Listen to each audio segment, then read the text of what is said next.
जय हिंद बच्चों, कैसे हो? उम्मीद करते हैं आप लोग अच्छे होंगे। प्यारे बच्चों, आज का क्लास लेकर फिर आप सबके बीच उपस्थित हो गए हैं। आज के क्लास में हम लोग अध्ययन करने वाले हैं दोहरा निषेचन।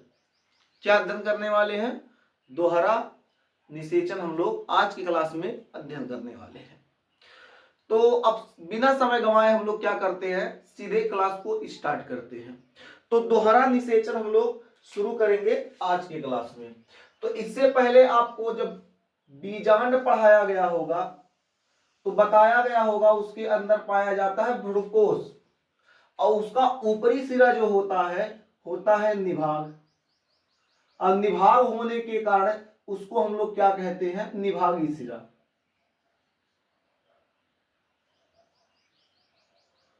और जो भ्रूणकोश होता है उसके ठीक नीचे बीजांड द्वार पाया जाता है, इसलिए उसका निचला सिरा हो जाएगा बीजांड द्वारी सिरा।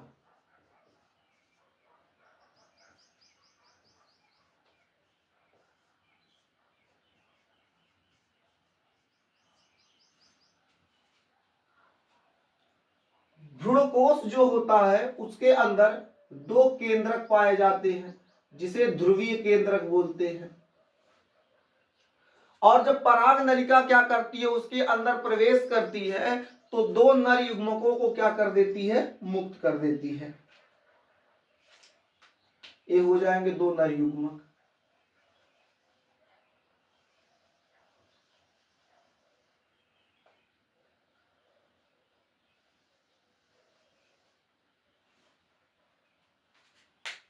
और आप देखेंगे कि जो नीचे वाला सिरा होगा यानी निचला सिरा होगा बीजांड द्वार की तरफ, यानी बीजांड द्वारी सिरे की तरफ, यहाँ एक कोशिका पाई जाती है जिसे हम लोग अंड कोशिका कहते हैं। इसे हम लोग क्या कहते हैं? अंड कोशिका।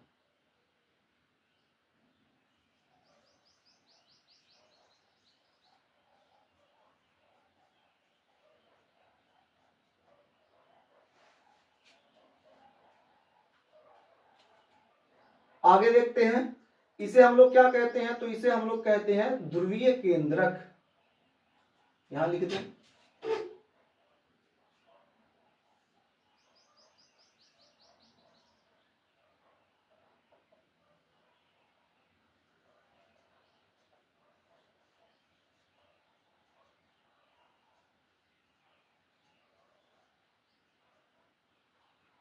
ये क्या हो जाएगा? जो ग्रीन कलर से बनाए हुए हैं,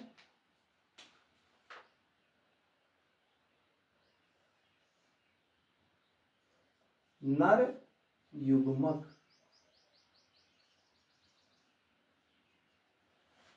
अब समझते हैं,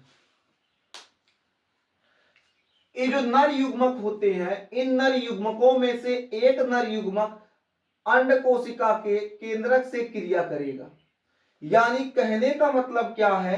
कहने का मतलब ये है मेरे देश के अच्छे बच्चे, ये जो नर युग्मक है, इन नर युग्मकों में से एक नर युग्मक क्या करेगा? इस अंड कोशिका से क्रिया करेगा। अंड कोशिका के किससे? केंद्रक से। अंड कोशिका के केंद्रक से क्रिया करेगा। जब ये अंड कोशिका के केंद्रक से क्रिया करेगा या फिर संलयित होगा तो क्या निर्माण करेगा? बात ध्यान से समझिएगा। ये एक जो ग्रीन कलर से बनाए हुए थे वो क्या आपका है? नर युग्मक। ये आपका अगुणित होता है यानी यन होता है, प्लस इसके बाद ये आपका अंड कोशिका का केंद्रक, ये भी अगुणित होता है यानी यन होता है। ये दोनों मिलकर नर युग्मक और अंड कोशिका क्या होता है? ये मादा युग्मक होता है। यानी नर युग्मक और मादा युग्मक मिलकर मेरे देश के अच्छे बच्चे किसका निर्माण करता है? तो युग्मनज का निर्माण करते हैं। किसका? युग्मनज। ये युग्मनज का निर्माण करते हैं। थोड़ा सा बड़ा लिख देते हैं। युग्मनज का निर्माण करते हैं। जो युग्मनज होता है ये आपका द्विगुणित यानी 2n होता है। फिर से बता दे, एक नर युग्मक जो अगुणित है यानी n है, दूसरा मादा युग्मक यानी अंड कोशिका के अंदर पाया जा रहा है, ये आपका यन है, ये दोनों जब मिलेंगे यानी संलयित होंगे तब युग्मनज का निर्माण करेंगे। ये जो युग्मनज होगा आपका 2n होगा यानी द्विगुणित होगा। युग्मनज जब आगे चल के विकसित होगा, डेवलपमेंट अपने आप को करेगा, डेवलप करेगा, तो विकसित होकर भ्रूण का निर्माण करता है, भ्रूण। ठीक है। अब इसके बाद अगर हम लोग ऊपर अब बात करें यहां, तो यहां आप देखेंगे एक नर युग्मक शेष बच जा रहा है और 2 ध्रुवीय केंद्रक। तो ये जो नर युग्मक बचा हुआ है, दूसरा नर युग्मक, ये ध्रुवीय केंद्रक के साथ क्रिया करेगा और क्रिया करने के बाद अब देखिएगा एक नर युग्मक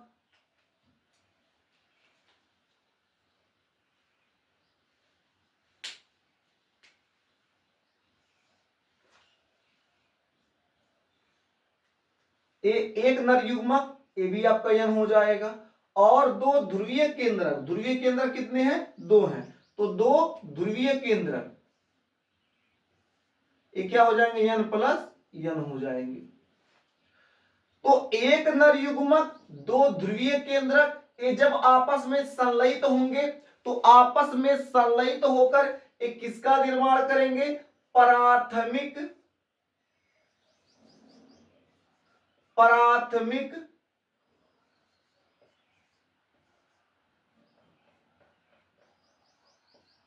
भ्रूणपोष, प्राथमिक भ्रूणपोष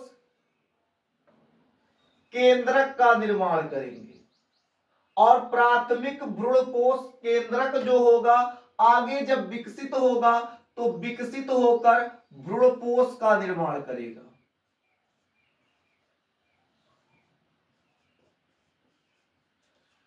अब ये जो प्राथमिक भ्रूणपोष केंद्रक होगा वो क्या होगा?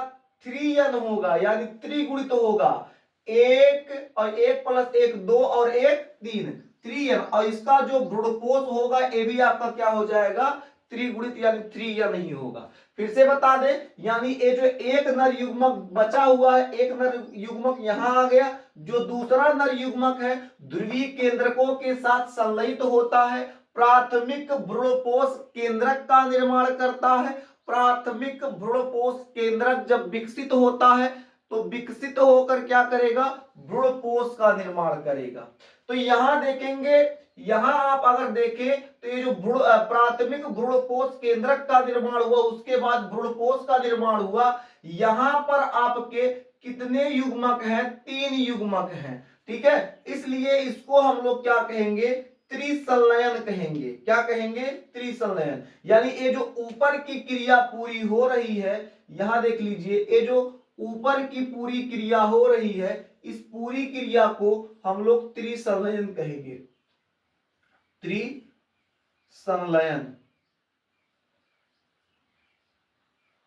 और यहां जो नीचे एक क्रिया हो रही है पूरी,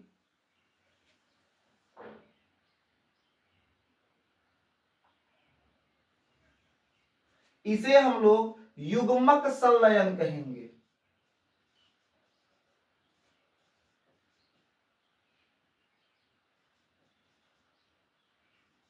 यानी कहने का मतलब क्या है?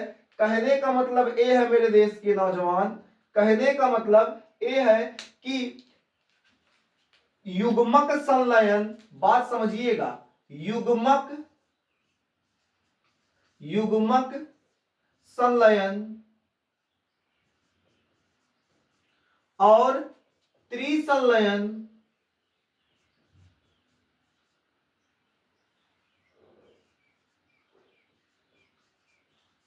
युग्मक संलयन, त्रिसंलयन, ये दोनों मिलकर ही दोहरा निषेचन का निर्माण करते हैं।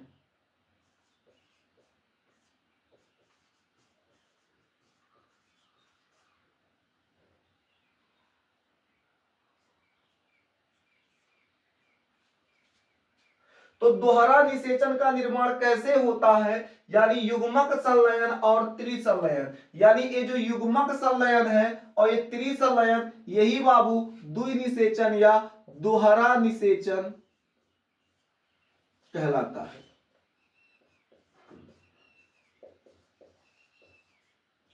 क्या कहलाता है? दोहरा निषेचन। अब युग्मक संलयन में क्या होता है इसको समझ लीजिए। अभी युग्मक संलयन में बताए हैं एक नर युग्मक, भाई दो नर युग्मक हैं, दो में से एक नर युग्मक मादा युग्मक यानी अंड कोशिका के साथ, बात को अच्छे से समझिएगा, एक नर युग्मक मादा युग्मक के साथ संलयित होता है, उसके उपरांत क्या करता है, युग्मनज का निर्माण करता है, अंत में क्या करेगा, भ्रूण का निर्माण करेगा। तो अब आपका जो युग्मक संलयन आपसे कोई पूछे तो आप यही बताइएगा, एक नर युग्मक मादा युग्मक के साथ संलयित होकर युग्मनज का निर्माण करता है और उसके बाद क्या करता है, फिर भ्रूण का निर्माण करता है। आइए इसको लिख लेते हैं।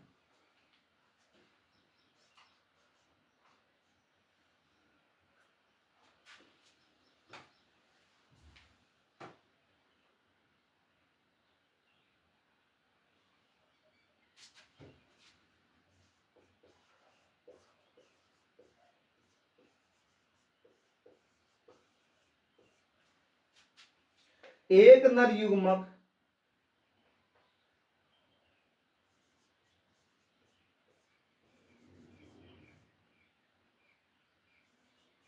एक नर युग्मक मादा युग्मक के साथ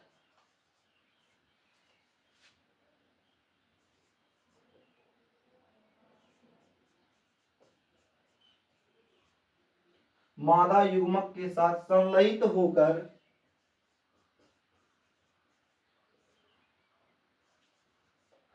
होकर द्विगुणित, क्या, द्विगुणित,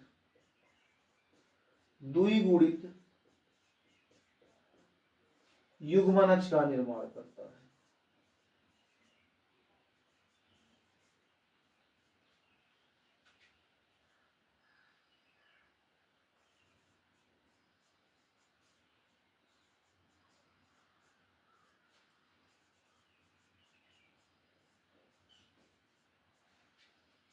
अब त्रिसंलयन समझते हैं। यहां क्या बताए हैं, दूसरा नर युग्मक ध्रुवीय केंद्रकों के साथ संलयित होकर प्राथमिक भ्रूणपोष केंद्रक का निर्माण करेगा और विकसित होकर भ्रूणपोष का निर्माण करेगा। आइए लिख लेते हैं।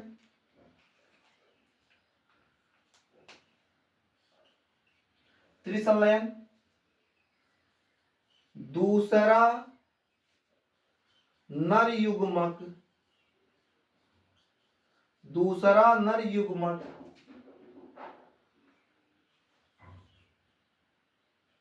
ध्रुवीय, दूसरा नर युग्मक ध्रुवीय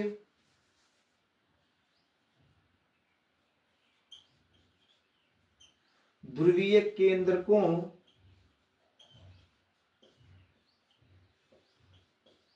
के साथ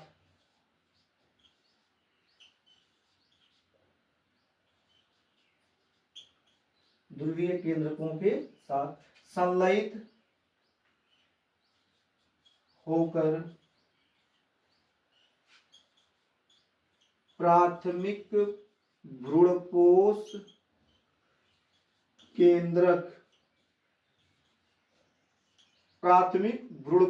केंद्रक का निर्माण करता है।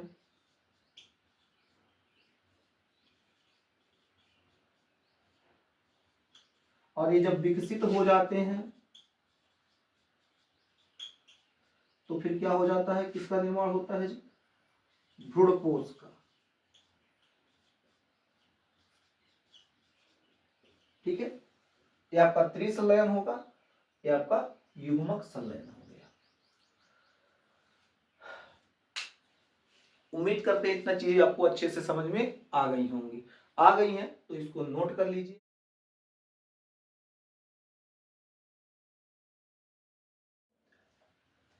आवृत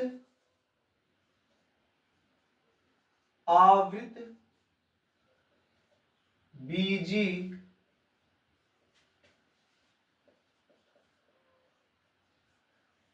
पादपों में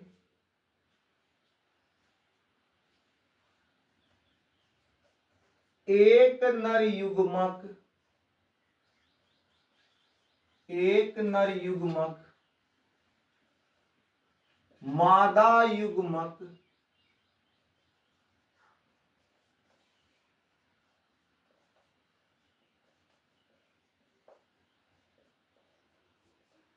मादा युग्मक के साथ तथा दूसरा नर युग्मक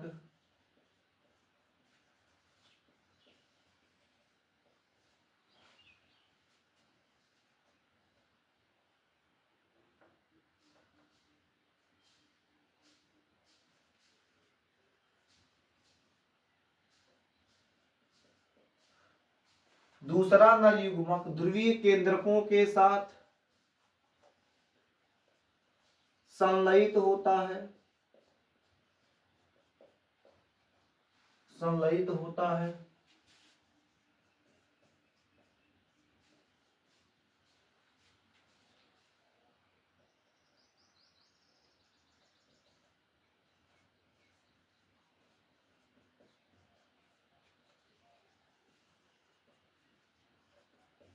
इन दोनों क्रियाओं, अब दोनों क्रिया क्या हो जाएगा,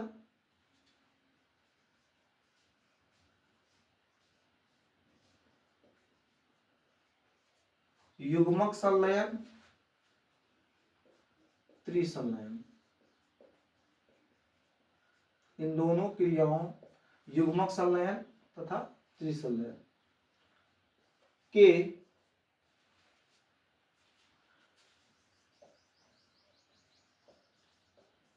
सम्मिलित रूप को, इन दोनों क्रियाओं के सम्मिलित रूप को दोहरा निषेचन कहते हैं।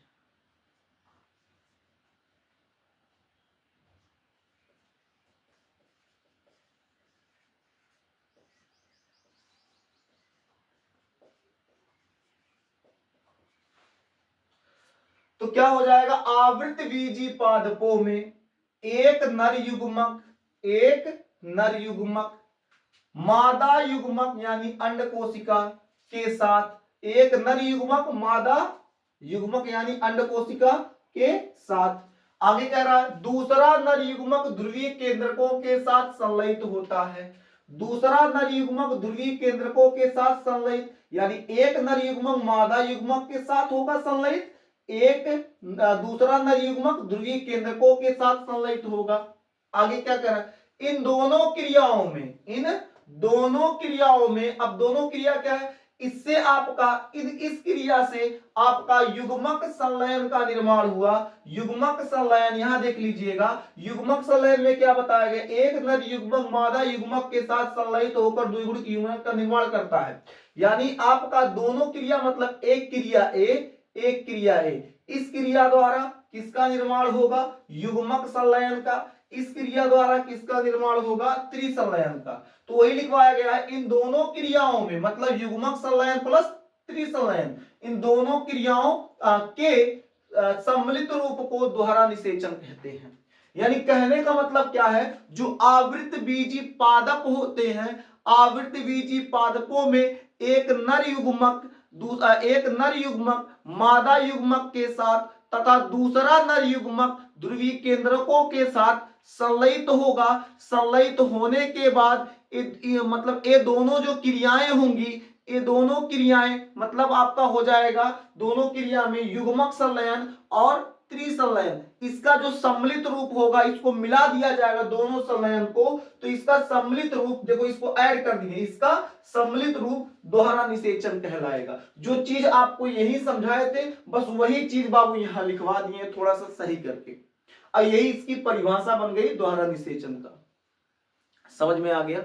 समझ में आ गया तो नोट कर लीजिए, फिर मिलेंगे आपसे अगली क्लास में। थोड़ा लाइट का समस्या था, इस वजह से आज का क्लास थोड़ा सा लेट पहुंच रहा है।